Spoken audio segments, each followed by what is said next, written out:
After sitting down with Scott for today's episode, I'm thoroughly convinced he may be one of the best landlords that there is out there. Not only because of his people first approach, but also because of the emphasis on collaboration over competition. Scott has been in real estate for 20 plus years, but more recently started buying multifamily apartment buildings and bringing investors along the way. So with that, he really went from working solo to now bringing investors in and also telling them why their investment would be worth it when it's all said and done. On top of that, Scott will break down what a real estate syndication is and even how you can become part of what he does, because he's a firm believer in learning and mentoring and partnering, but also paying it forward. So without further ado, enjoy episode 214, Better Together. What's going on, everybody? Welcome back to another episode of the Down to Business podcast here with Tamar Turner. Look, if you ask me, just from how fast time is flying, just from how fast everything goes by, the year is practically over. I've been speaking to a lot of people, and I feel like a lot of their mindset, a lot of what they're thinking now, a lot of kind of their planning and goal setting is really for 2025, especially Q1, and just thinking about how we can close out the year, what we can do to make for a better year. But, I don't want to rush time. I don't want to move us ahead any faster than what we need to be. But after my birthday was back in July. So after my birthday, once summer kind of gets on that tail end, I consider the year to be over. But I say all that to say, nonetheless, while time may be moving, while things are flying, while there's a lot happening, a lot going on, the Down to Business podcast, the show must go on, the show must continue. So very excited to be sitting down here with Scott today. Very excited for him to tap in to what he has going on, what he's been able to do, just some of the insight that he's here to share with. And I really think, when it's all said and done, he'll be able to make some people here some money, give you some insight, give you some tips and some tricks, because, we're going to talk about that famous industry, that industry that I feel like we've touched on. I honestly feel like this is the industry where we've had the most podcast interviews. I'm going to confirm that one of these days. I'm going to kind of go through and just see, but I really think this industry specifically is just that. Now, before we get into all things, before I let Scott kind of just take over and do what he does, Scott, how you doing today? How's everything on your end? I'm doing great, Tamar. I really appreciate the invitation. I'm looking forward to chatting. Absolutely. Thank you so much for accepting said invitation, and thank you for joining us today. So for everybody out there, look, I know that we're going to have some people tapping in from the Down the Business side. I know we're going to have some people tapping in from your side. And then I know we're going to have some people along the way who may just be trying to find out a little bit about the both of us, may just really be trying to learn some more things, really delve deeper into this, whether they go kind of the business ownership route, entrepreneurial route, nonprofit route, anything of the sort. So before we get into all things, before we just bring everybody up to speed, can you just do two things for me? Can you, one, just tell me a little bit about yourself, and then two, tell me what brings you on the Down the Business podcast today? Absolutely. I can do both of those. My name is Scott Jacobson. I am the founder and kind of operator of Onward Equity. And what we do is real estate, commercial real estate specifically, or specifically multifamily apartment. So we focus on apartment buildings, buying apartment buildings, and then bringing investors along for the ride to help us make it all possible. I've been doing that for about that particular syndication, it's called, for 3 years now, but I've been in the real estate space for 23 years. Started like a lot of people in residential, bought some single family homes actually near the university where I attended here in Indianapolis, Indiana. And it was great. And I got into it, and I kind of discovered that I actually enjoyed being a landlord, having something. I originally had friends that lived with me. We were young and just out of college, and it was great. And I realized that that's kind of the secret to life. A little bit, they call it passive income. It's not passive because there's still a lot of work that goes along with being a landlord, being a homeowner, whether you're living in it or renting it to others. But real estate's my passion. I love real estate, kind of all things about it. I do have a real job, though. I'm a CPA, and I have work as a controller for a medical sales company as well. So real estate's my full-time side hustle, a full-time hobby. So that's in a nutshell what I do. We love to travel. My family and we love to travel, get out domestically, internationally as much as possible. And the reality is that kind of the real estate side hustle is what makes most of that possible, is allows us to have the freedom, both time freedom and financial freedom, to be able to explore the country or even the world. So. Nice. I love that. I don't think I've ever heard anyone say they love being a landlord. So I know we're definitely on here today. And so really just to hear about so y'all, there we go. Big surprise. We're talking about real estate today, y'all. And like I said, I feel like, I love continuously hitting on this topic because we're always hitting up from a different perspective. The fact that we're sitting across from someone new each time just lets you know that we're not entering it the same way or thinking about things in a one-track mind, in a one-track manner. We've heard so many different things here. I've asked so many different questions. I followed up on so many just different topics that it's just like, the information is endless, but it's at your disposal here for you to take advantage of. So while I love to hear what you're doing when Onward Equity, and while, I definitely do hear the beginning stages of everything, of developing everything, of really truly branding and becoming a business and everything that comes into that. But before that, I hear that even with the brand, the business itself, that's just one part. You have 23 years of real estate experience, starting as you said, with residential and going into that. So as you said, and I know you kind of even spoke to it in there, the passion that you've kind of had for real estate, was that something that was derived from anything specifically? Was it just growing up? Did you kind of was that as you kind of started to go to school, as you kind of just started to observe, just do different things, get into different hobbies of the sort? Did you start to learn that this is really what you loved, or did something propel you into that?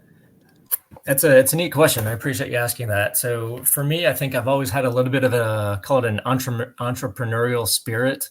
My first job was mowing yards. And so I was fortunate. I had a mower that I could use and a truck and a trailer. And I advertised. And I think at my highest, I had, 25 to 30 yards between a couple different towns in Northern Illinois where I grew up. And I loved kind of being my own boss and making my own schedule, but also kind of in charge of my future, right? So if I didn't want to work, or if I didn't work, I didn't make any money. Or if I didn't schedule any, didn't go out and try to earn customers, then I didn't make any money. So I think I learned, in high school as my first, I think it's my first real job anyways, that I kind of loved that kind of being in charge and have that inner drive, I guess, to I can motivate myself. I don't necessarily need to count on other people to motivate me for me, if that makes sense. But I guess to go along with that, my introduction to real estate was actually through my first professional job after college. I was working at at the time, I think, Big Five accounting firm, Arthur Andersen, back when there was an Arthur Andersen. And the person who was assigned as my mentor, when we got together, we didn't talk about accounting. We talked about real estate because he was and still is big into real estate. And he's the first one that kind of opened up my mind to even realize that you could own a house or a building or an office, whatever it is that you don't live in or work in. Like I literally, what was I at 22 years old, perhaps at the time. And I literally had never crossed my mind that you could own a house and not live in it. You could own it and have someone else live in it. So he was the first person to really kind of expand my mindset and say, you know what, this is it's a business opportunity, right? It's something that I can take and kind of run with it if I'd like to, or not. And taking that kind of inner drive, I guess, is what I read a book called Rich Dad, Poor Dad. I'll bet a lot of your audience has heard of it, and hopefully they've read it as well. If not, they should. But it literally kind of expanded my mind even more, and it made me just want to go out and buy everything I could, which wasn't that much. I started slowly, certainly, but starting slowly is much better than thinking about it and wanting to start but never starting, right? So that's, I think, what I learned. Just kind of learn by doing, surround yourself with good people, and great things can happen over 23 years. The power of like-minded individuals, man, it's amazing just what you can do. And like you said, just with that acquired knowledge, but not only acquiring the knowledge, but applying the knowledge, because I feel like that's a big thing too. We can talk and speak about how many books so important, how many things we've gone through and this and that, but what are we, and have all the notes, have the highlighted, the stickies here, things written all over the board, but what are we really doing application wise? Are we really just learning this? Are we memorizing this? Are we just doing this to say that when somebody brings up Rich Dad Poor, that I have something to talk about, or have something to say, or am I really living out those things that I learned in there? Am I really living out why that changed my perspective and had me thinking differently? Am I really living out why I wanted to recommend this even to someone else? So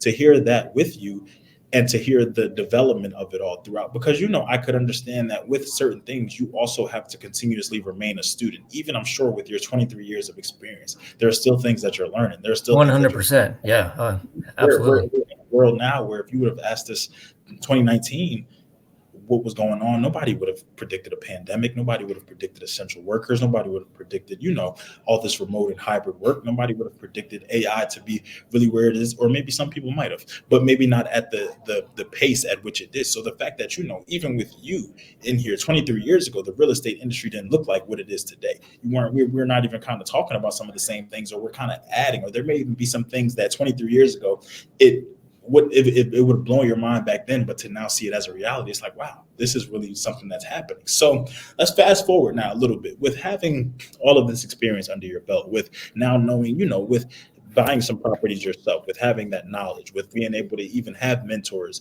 have business partners, have people kind of around you that you've been working with, been able to learn from, even make money from. At what point did you really realize, okay, I feel like I have enough foundation. I feel like I have enough just understanding or comfortability.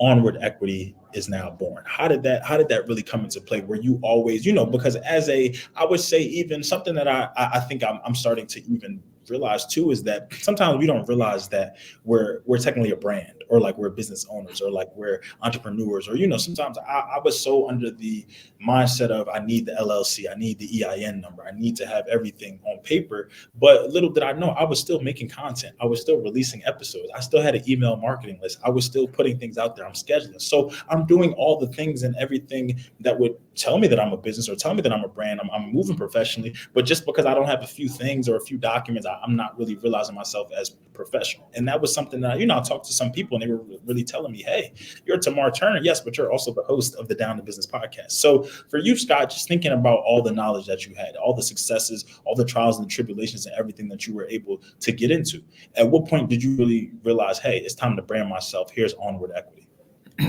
It's a really neat question as well.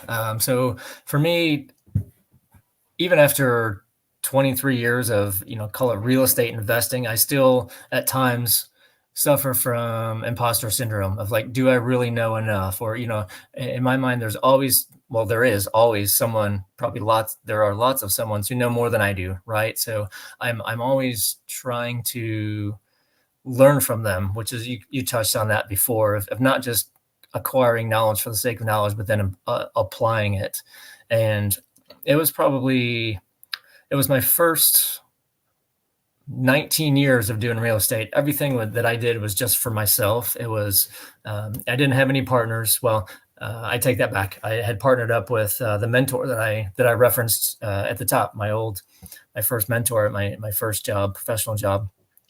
He and I had purchased some houses together, but beyond that, hadn't really partnered up with anybody that I didn't know, certainly.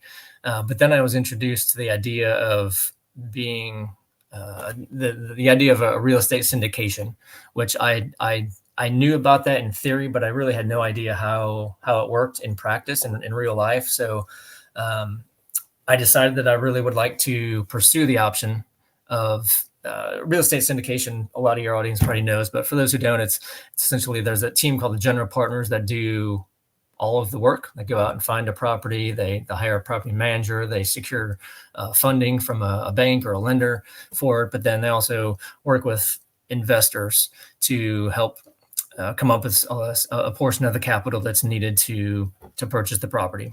You get a bank loan for a part of the property, or a part of the cost, and then you raise money from investors for the other. So when I realized that I would like to pursue being on the general partnership side of that, that's when I really knew that I needed to kind of take my mentorship and my partnership up to another level. So honestly, what I did is I joined a group that kind of brought me together with hundreds, if not thousands, of like-minded people from coast to coast. And that was one of the best decisions that I've ever made, because it just introduced me to so many people so many amazing people that were very knowledgeable, very willing to share their knowledge with others.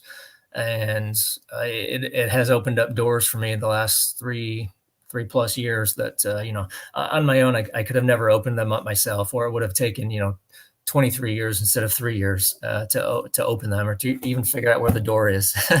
So I would say that is one thing I've definitely learned, is the power and the value in mentorship and in partnership, teaming up with people that complement you, that have strengths where you have weaknesses, and together you're a lot stronger than either one of you were as individuals, and that can be a partnership of two or a partnership of, 4 or 5, whatever works for the individual. But that's probably the biggest lesson that I've learned here these last few years from Onward Equity is the power of bringing others along for the ride and learning from them. But also now I feel like I'm in a position to teach as well. So I've had the opportunity and have found out that I really enjoy the opportunity to teach some others as well. And not from a position of, oh, look how great I am, let me teach you all that you need to know. It's, hey, I may be, even if I'm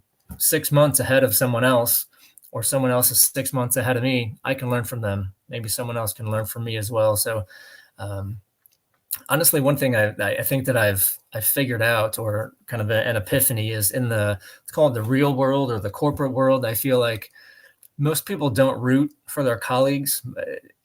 They might not say it out loud, but I think at least under the surface, they're not necessarily rooting for their colleague or their coworker to succeed. Because in the corporate world, I think the culture is much more of a, hey, if you win, that means I have to lose. So whether I say it out loud or not, I want you to lose because that gives me a better shot of winning. And I feel like from my experience in the real estate world, it's much more the opposite. Like, hey, why don't we just both win? Isn't that a better option? So I feel like so many people are much more willing to go out and share their knowledge with others who are eager to learn. If someone's eager to learn, then I think it's easy to find someone who's just as eager to, help teach or to partner up or whatever. Like, let's win together. Collaboration over competition. That's really what I got from all of that. But I am why I love that response is, well, not because it was just a great response, but more so just because of the action behind it. Just the same, we can have mentors, we can have people who we look to emulate, who we want to be there, who we use them as motivation, as inspiration, as everything like that.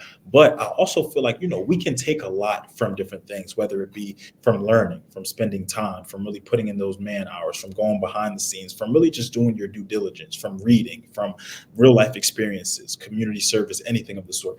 It's a different aspect and it's a different animal when you then decide to pay it forward and to give back, as you said too. It's not about you coming from a hierarchy or coming from a dominating perspective or an approach. It's more so just about, hey, I learned this. I was in your shoes at one point, just 3 months ago, just 6 months ago, I was where you were. And if we can fast forward, if we can still give you all the tools, the tips, the tricks, the resources, and everything in the shorter amount of time, and we both still win from it, then I would be remiss if I didn't grant you with this opportunity or didn't impart the knowledge on you that I know. A lot of times I feel like gatekeeping comes with that, just that corporate syndrome, or that knowing that, hey, if I start to climb up a little bit, then that means as a result, somebody's getting demoted per se, or somebody sliding down a little bit. And in a sense, we start to kind of hide things when you're not really realizing that person could be the reason why you propel. That person could be the reason why your business goes from a 6-figure business to a 7-figure business. You never really know what could really happen from that, because by you sharing that knowledge, by you now imparting that on them, it also gives a different perspective now in the mix. Now, I always say that 2 sets of eyes are better than one, even if it's nothing more than to just proofread, to just double check, to just fine tune some things. That would be much better than if you were just doing it on your own, or it may take longer, or it may just, as you said, it may sound good to you, but from somebody else, oh, if we just make that one little adjustment or that one little tweak, it could by miles change kind of what's going on. So the fact that, you knew what you kind of had going on, you knew what was being told to you, you knew kind of the circles that you were in and who you were surrounding yourselves around, and that you chose to continue to push that outward, but make sure that that community, because that's what I'm hearing, the power of community, the power of people who are all hungry, who are all driven, who are all motivated, and want to make sure that, hey, if I win,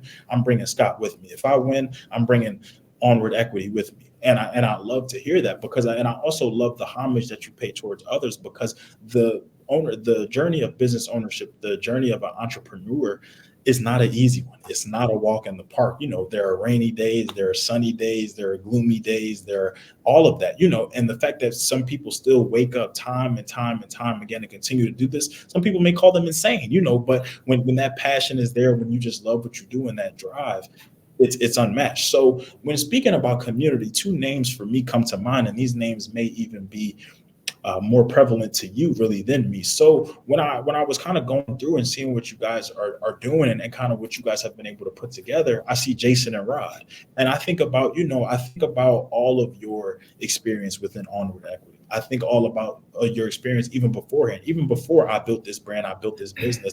I was 23 years in this. So to now build this foundation, to now have Onward Equity, and then to now have Jason and Rod with you as advisors and everything, what has that experience been like? And I'll even kind of double back a little bit to say, why did you feel like, with one of my biggest goals, and I'll explain why I'm asking the question where I am.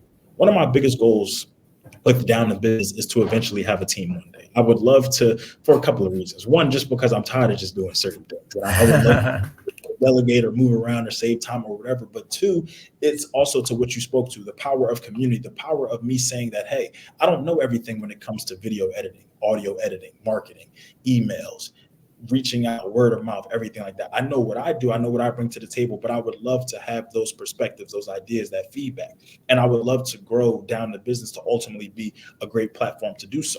But I also know that with business ownership, with being an entrepreneur, there is a certain type of passion that you just hold for your brand and your business that everybody may not have, that everybody may not share. That, a lot of people talk a great game and a lot of people say a lot of good things, and it'll look good on paper. But when it's really time to enact and put your money where your mouth is, it may not always translate that way. So I'll say sometimes why I'm a little apprehensive about building the team is just because, I sometimes think too hard. I sometimes am too big of a critic, and I just, I think that sometimes people won't necessarily carry the vision the way that I would like it to be, or represent it the way that I would like it to. But I also know, because with bringing in those people, I recognize that you are who you are as a person. You are who you are outside of this. But while you're here, while your name is on this, you represent Down the Business Podcast LLC. And I want to just make sure that that's the best representation possible. So for you, when thinking about how your brand is being represented and how you guys are offering what you do professionally and to everyone else out there, why were Jason and Rod two people who you felt like you could really entrust with that responsibility? That's such a good question, a powerful question. I think the main thing that came to mind as you were asking that is kind of a term or whatever that has been told to me, which is kind of when choosing a partner, you should date before you get married. Because, and I don't mean a partner for life, I mean a business partner also. It's partnerships are easy to get out of and difficult to get, easy to get in, can be very difficult to get out of. And I do feel that you really need to know somebody, and you don't necessarily get to know somebody just by meeting them at a conference or seeing them on a Zoom call, whatever it might be. So I think that's where the get to know them a little bit, and the date part comes in. And maybe some of from the other partners that I've had, I think, we start small, start with, at least let's go and underwrite a bunch of properties together, or let's go maybe walk some properties, walk around and, do some tours, inspections at properties together, and just kind of get a feel for not just what they're looking at and kind of how they do the hard skills, but I also like to learn. You can learn a lot from someone just by going out to dinner with them and learning about what they're listening to, what they're saying. And for instance, like if the topic comes up about how do we treat tenants, and my thought process is that tenants are kind of the lifeblood of a rental property. Without tenants, you don't have anything, right? So if someone says, if their kind of MO, so to speak, is to go out and to just, it doesn't matter how nice or how ugly the property is, as long as you got someone who's willing to give you money, then we won't take care of the property. Essentially, if they're going to say, I don't care if there's rats running around, it doesn't matter because they're still paying rent, then, that's not really the type of person and the type of philosophy that I want to partner up with, because my thought is I want this to be as nice as possible for everybody, for the tenants, for us as owners, as landlords, and certainly for the investors as well, because in the end, I think to bring it back to before, like let's all win together. If only one person is winning, then ultimately none of us are going to be winning, because it's not going to end well. So and one other thing I guess I thought of as you were asking the question is the idea of from an entrepreneurship standpoint, from a partnership standpoint. There's so many people, I don't think it's necessarily specific to real estate, but just in general, so many people say, oh, I wish I could do that, or I would love to do that. I'm like, A, you can, and B, you should. But most people don't go too much further than, oh, I would love to do that. So I think finding someone who's going to not just talk the game or talk a good game, but that you'd be willing to actually put their foot out there and to start doing something, to add value to a team, to a potential team. It's not just, hey, Rod or Jason or Joe Smith, hey, I'd like to join your team, and can you give me a big salary to do it? No, it's, hey, I'll work for free. I've been working on this project over here. It helps with underwriting. Take it for free and look at it, see if it helps you. And by the way, I'd love to, just listen in on the next call you have with your management team, just to hear how things go and kind of what the things that you're thinking about. I think that takes a big, somewhat a burden off of someone else's plate. If you can say, hey, I've done a little bit of the work, use it for free, or can I volunteer with you, or can I, just kind of follow along and not take any payment. I don't expect anything besides I want to learn from you. So I think that's a good way to go in and potentially, make yourself appear or to be a good partner as well. What you just said was a bigger gem than what people realize, because I think they're listening to it and they're hearing it from your perspective in real estate. But what you just said should apply to life and should apply to anything, whether I think you're a business owner, an entrepreneur, a creative, whether you work that corporate 9 to 5 or anything like that. I think initiative and I think just passion behind things are what's important. I think you should treat almost like an unpaid internship in a sense, or I feel like a lot of times now people would scoff at things like that, or just not really, it wouldn't strike their fancy or pique their interest. But a lot of times you have to do that groundwork. That's literally the nature of my field, and that's something that I was told all in grad school, that a lot of these reporters and news writers and a lot of these commentators and producers that we look at, they all started very much at the bottom of the totem pole. And basically, for you to think of yourself any differently, you shouldn't. Well, I kind of had some mixed emotions about that, because, obviously I'm going to never sell myself short. I'm always going to recognize what I bring to the table, my worth, everything of the sort. But, and two, I'm not the person who loves to follow the norm per se. If I could not even necessarily expedite or shortcut something, but if I don't have to do every single thing that somebody else did or that people think is required to get somewhere, then let's not do that. I'm much rather the work smart, not hard type of person. But no mistake about it, I will work as hard as I need to be. And I think sometimes that's where things just get a little disconnected and misconstrued, that you still have to work hard. That granted, you can have the talent, you can have the resources, you can have the energy, the passion, the consistency and everything. You still have to put in the work, though, because all the talent in the world, if it's no hard work behind it, if it's no effort, if it's no consistency, then that talent will slowly but surely diminish. You can have the most talented athlete in the world, for my sports gurus out there, but if he's not working out, if he's not paying attention to the diet, if he's not developing a consistent regimen, if he's not doing what he has to do from an academic perspective, if we're talking student athletes, if he's not doing what he has to do from a personal perspective, if we're talking life and professional athletes, then slowly but surely his value, his worth, or her value or her worth will sink to the ground. So I also feel like, for as much as we are comfortable in ourselves and our abilities, in our nature, you also have to still just have that that grind, just that where it has to be ingrained in you. It's not like, yes, you can teach someone how to work. You can teach someone, the job itself and kind of what goes into it, but you can't teach initiative. I can't teach you that, if something needs to get done, to just do it without having to be told per se, or without it being a task. So I love really what you said, because it goes to also show you the due diligence that you do when it comes to just your business, and what you put your best foot forward on, and something that you put your name on. Because I think that that's something too. Whoever you choose to bring on, whoever you choose to work with, spend time with, bring on projects, anything of the sort, even converse with, that's a representation of you. That's a representation of Onward Equity. And a lot of times with business owners, with entrepreneurs, we kind of are on that double-edged sword, because people do not differentiate the brand from the brand owner. A lot of times y'all are clumped all into one.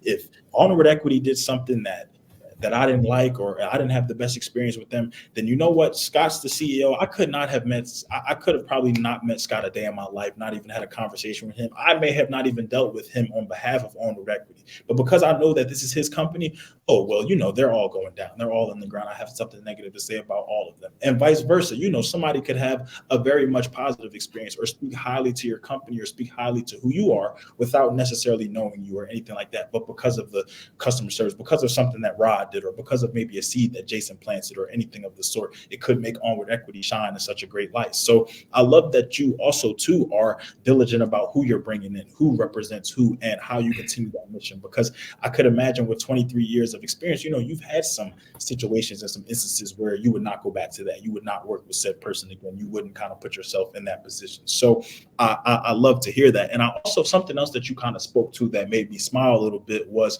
you were saying your approach when it comes to tenants. And as I was saying, at the very beginning of this interview, you said something that I don't think I've ever heard. And that was that you enjoyed being a landlord. And I think I probably heard that was when they said it because of the money per se, because he's making money, and because the people were paying the rent on time and everything like that. But I've been on the East Coast, I've been in the Midwest, I've been now down South, West Coast. I've never heard that. So I love to hear that though. But it also begs the question now, and begs the interest for the process with Onward Equity. Now, with hearing your approach to things, with hearing the due diligence that you take and that you exhibit within your business, I also know that with having the opportunity to work with you, or with having the opportunity to learn from you, even to interview today, there's a process with that, and it differentiates you from a lot of the other people out there within your niche and within your industry. So in going through your website, I see the process. I see acquisition,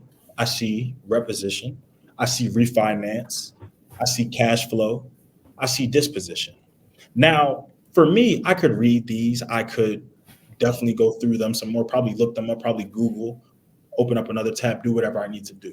But from Tamar, from Down to Business to Scott and to Onward Equity, do you feel like in the process, in your approach to everything, in how you guys handle and conduct your business, do one of these steps along the road outweigh another? Are one of these kind of like crucial to the, like, you can't go through our process without cash flow, or you can't go through our process without anything like that? Or do you feel like every step is where it is by reason, by design, because you have to kind of work each way? Or have you found that not everybody needs every step of the process, that some people may just come for certain specific things? Or is it something that's just fluid always throughout?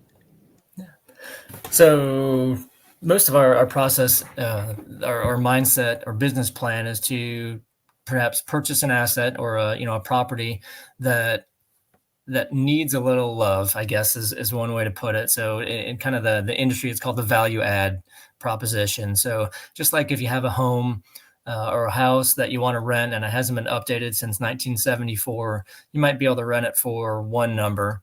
But if you renovate that house and you make it look like it, 2024, you're probably going to be able to rent it for quite a bit more than the 50-year-old house, or at least the house that still looks like it hasn't been fixed up or renovated since the 70s. So same process here.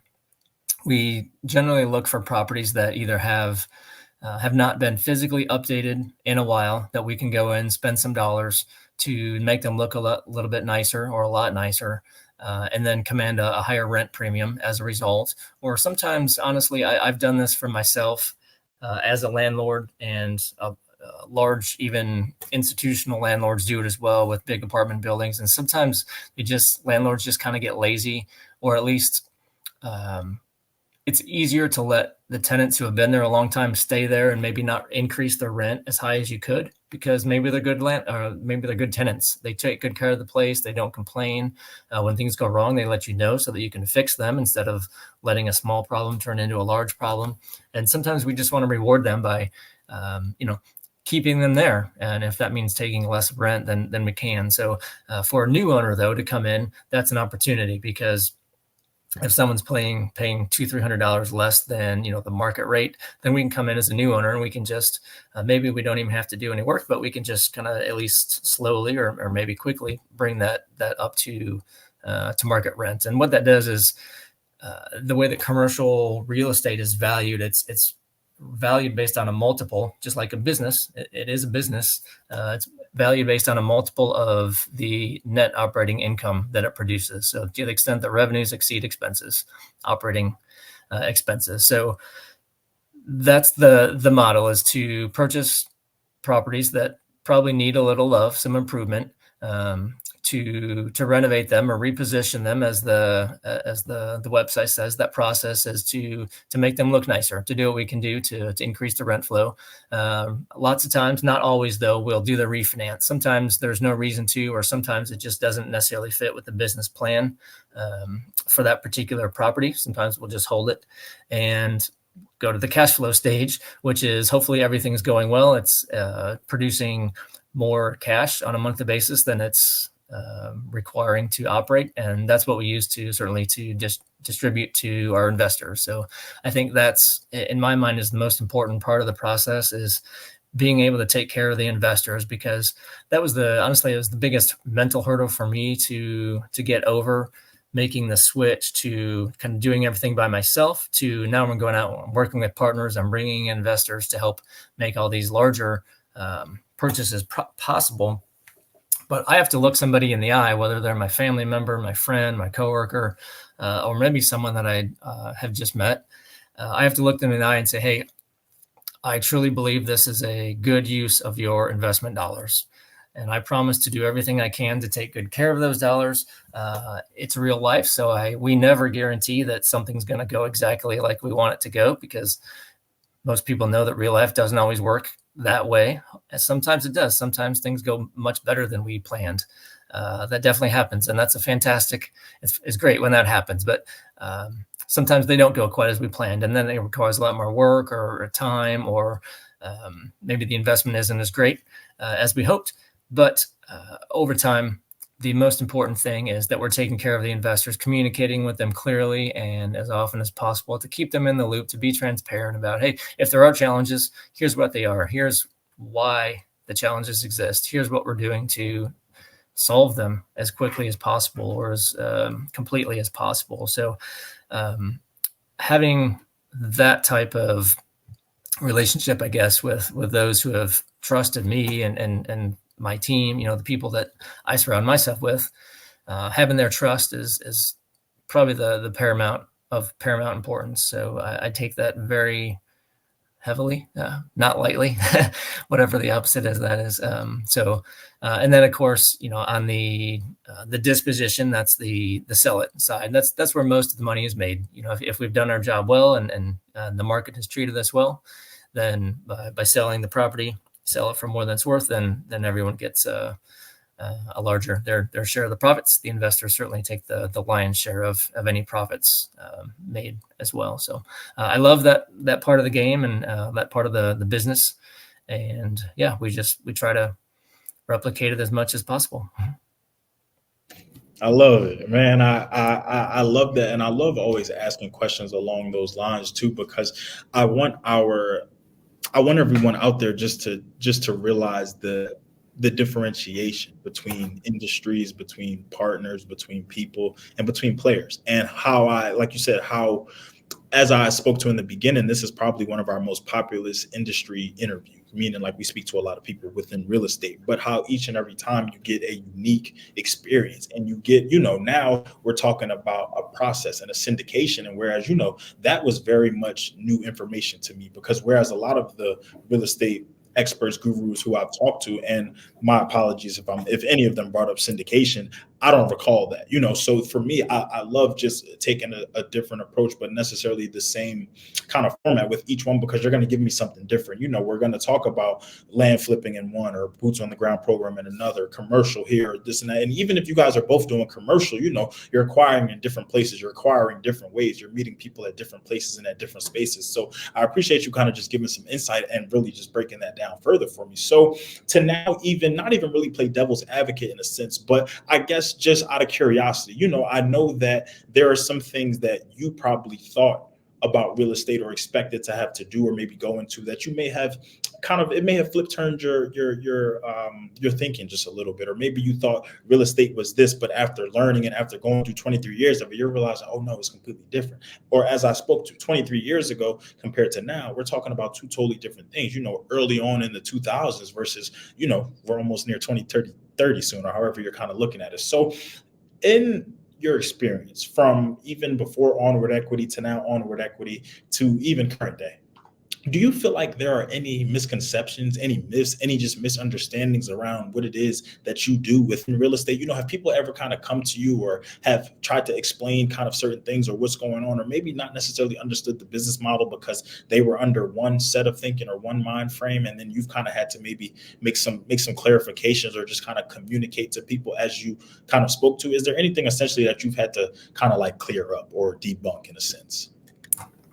Yeah, I guess a couple things come to mind off the top. Number one, I think people are the most important part of the process, and two different people. The tenant, obviously keeping the tenants happy, I already mentioned, is top priority for me. I think having tenants that are well cared for leads to happy tenants, which leads to either them staying and taking good care of the house, or maybe they leave, but maybe they refer a friend to you. I've definitely had that where someone leaves, but they say, hey, I've got a friend, they'd like to move in when I move out. That's great. Because if I respect you and I respect that you make good friends, then I want all your friends to live in my houses or, apartment buildings, whatever it is. So that part of the process, I think, is something that I've learned how important, finding good tenants are, and just the managing people when things go wrong. It's being there as an operator, as an owner, to say, hey, call me because I can't fix it if I don't know it's broken. But then being that landlord or that person who's going to say, all right, now that I know it's broken, this is a priority. And I tell all my tenants that, I promise them two things. The first promise is something's going to go wrong during the time they live there. And the second promise is that when you tell me about it, we'll get it taken care of as soon as possible, because none of us want to worry about a leaky faucet or a light switch that doesn't turn on and off, whatever it is. We've all got better things to do than worry about it. So managing those expectations, I guess, of, hey, this is my job. I take it very seriously. I want to make it a good experience for you. And then the other part of the process, I said there's two people. So it's the tenants, and then the other one is the maintenance people, or who I call when they tell me they have an issue. It's for me that the most stressful part of any landlording situation is if I get a call that says this is wrong, whatever this is. If I don't know who to call to help make this problem go away or to solve it, that's stressful. But having good people that I've worked with for many years now, or decades now, that then I can call this person when the AC needs to go out. I can call this person when I got an electrical issue or a plumbing issue. Having those type of people, and whether I never used to think of it this way, but that's my team as well. Even that's who I'm calling. That's we all work together. They don't work for me; they work with me. Is kind of my mindset. Even though I'm hiring them. But those type of people that I can trust, that are going to do good work, they're going to go in and be respectful to the tenants when they get there. So important. So that's one thing, I guess, the people. And then the other thing that came to mind, what I've learned is just they say, if you ask the IRS, real estate investing is a passive activity, but there's really nothing passive about it. If you own the real estate directly, it's a job, and it can be stressful. It can be very rewarding as well. But one thing I've learned recently in the past 6-7 years, which was the kind of the catalyst for creating Onward Equity is that there is a way to 100% passively invest in real estate, and that's be an investor, a limited partner in a syndication, which is who we work with now. Those are our investors, and it's 100% passive to the investors. They're what they have at risk certainly is their financial investment, those dollars. But then there's nothing else that those people need to do besides follow along with us, the communications that we send out as far as how we're managing that property and that asset. So that is something, honestly, I was actively doing real estate for 15 years before I even realized that existed, that there was an opportunity to invest passively in someone else's real estate deal to still get very similar returns from a financial standpoint, but literally not do any work. So that was definitely an eye-opening, kind of mind-expanding something to learn when I learned that, and that's where I am now, is trying to educate people on that this even exists, a syndication, which some people say, oh, that sounds risky, and in most part, I think it's because it's fear of the unknown.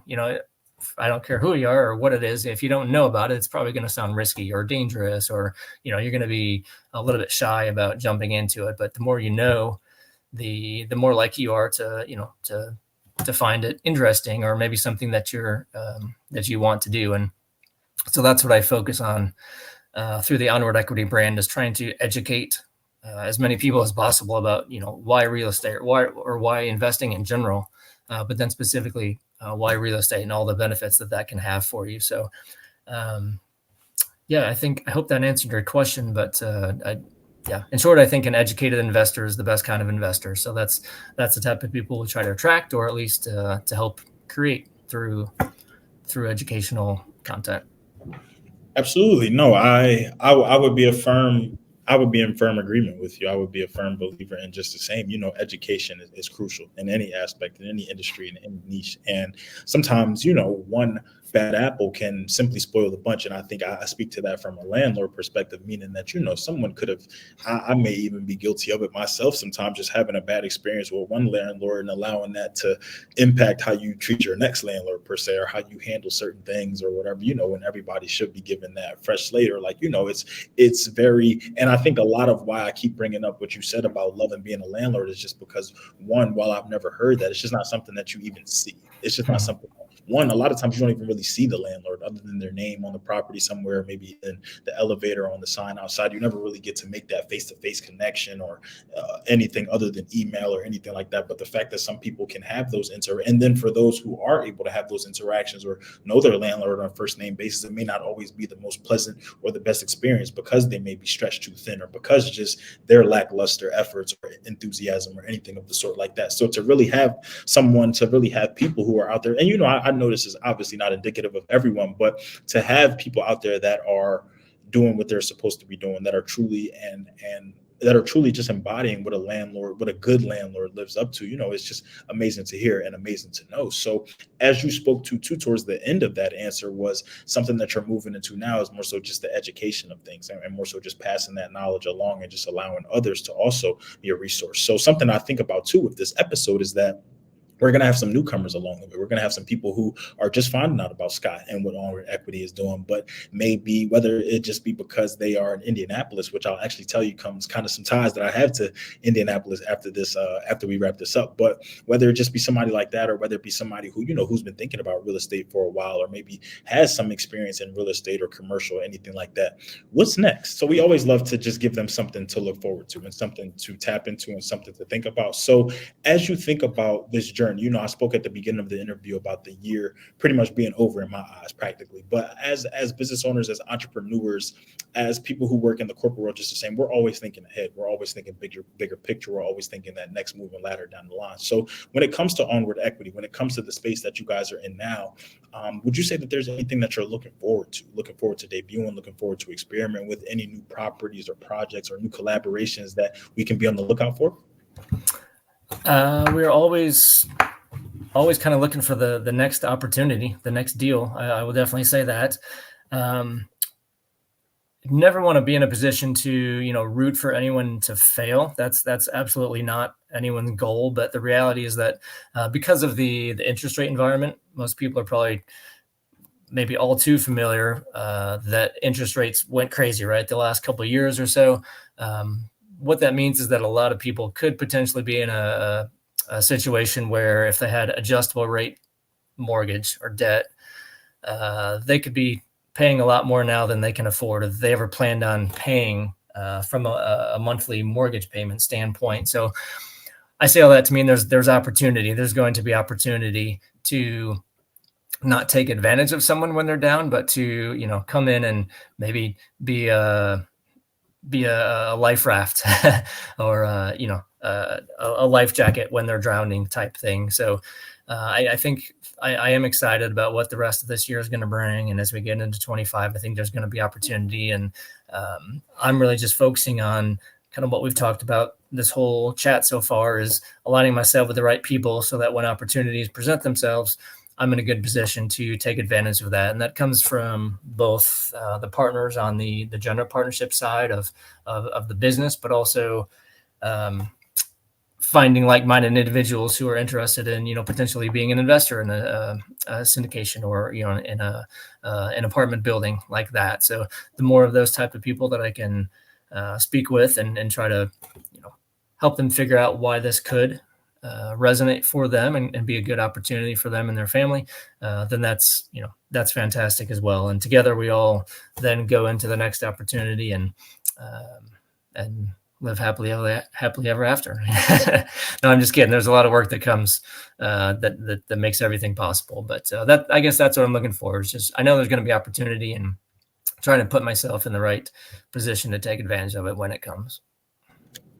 You made it sound so simple. I thought it was really just that easy. It just happily ever after, and we just call it quits, and that's it. But no, I'm excited. I'm excited really just because we always, I'm excited where I meet people in the journey, and I feel like it's very intentional and it's very by design that we do. And I feel like, we meet companies exactly where we need to, one, just to be able to kind of see what happened to be able to get to this point, but now what's happening and then what's going to happen to see kind of where they go. So I'm always very just emphatic about where businesses are, where people are, but I'm also very just, I guess, eager to see kind of what's to come. Or, as like I said, as business owners, entrepreneurs, we're always thinking about that next step, those next 2 steps, 5 steps, 10 steps, so whereas, we can talk about a lot of kind of what's happening and what's going on.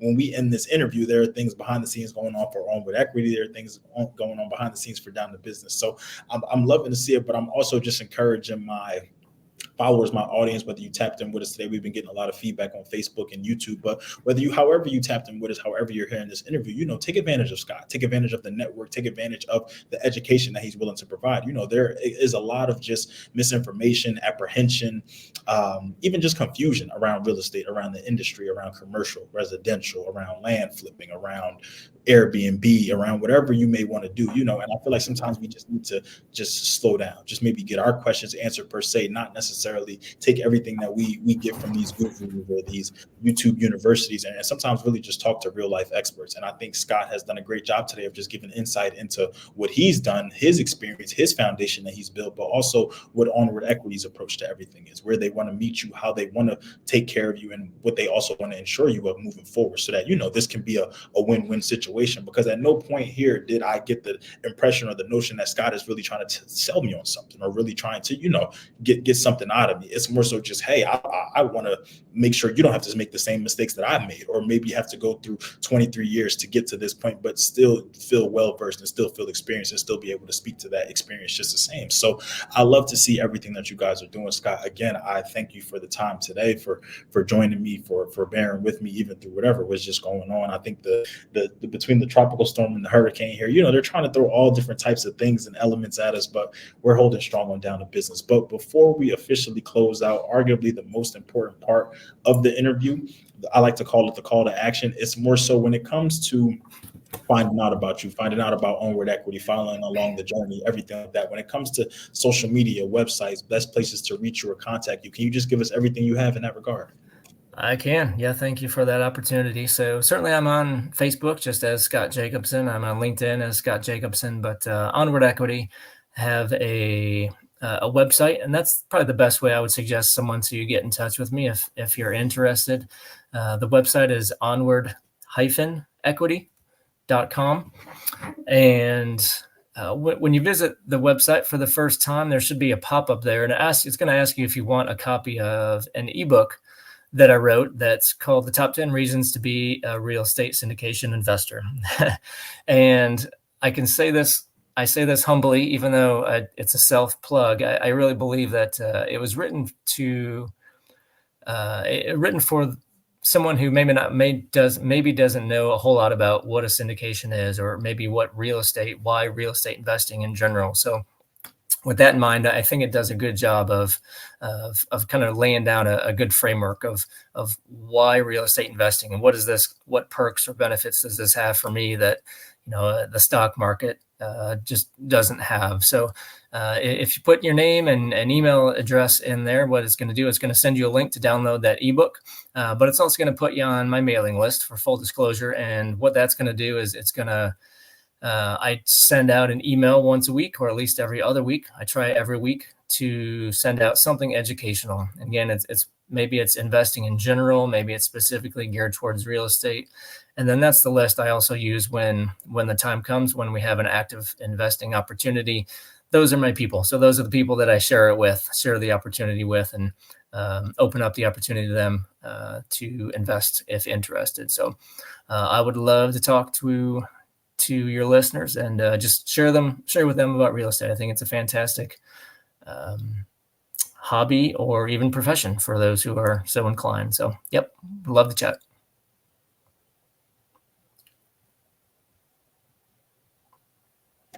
Yeah, I couldn't get my computer off mute there. But no, if anybody is going to be signing up for that, I'm going to be signing up for it. So if my followers, if the audience, if they want to leave the money on the table, if they want to leave the investment and the education on the table, I will take every table. I will take every ebook possible, and I will get into it. But no, Scott, on a serious matter, I definitely do just thank you for just the time today, just the education, even really just the proactive approach that you took in reaching out to me beforehand. I really do take pride in people who are interested in being on the podcast, but people who also want to ensure that they are prepared as possible. It just makes the show that much smoother.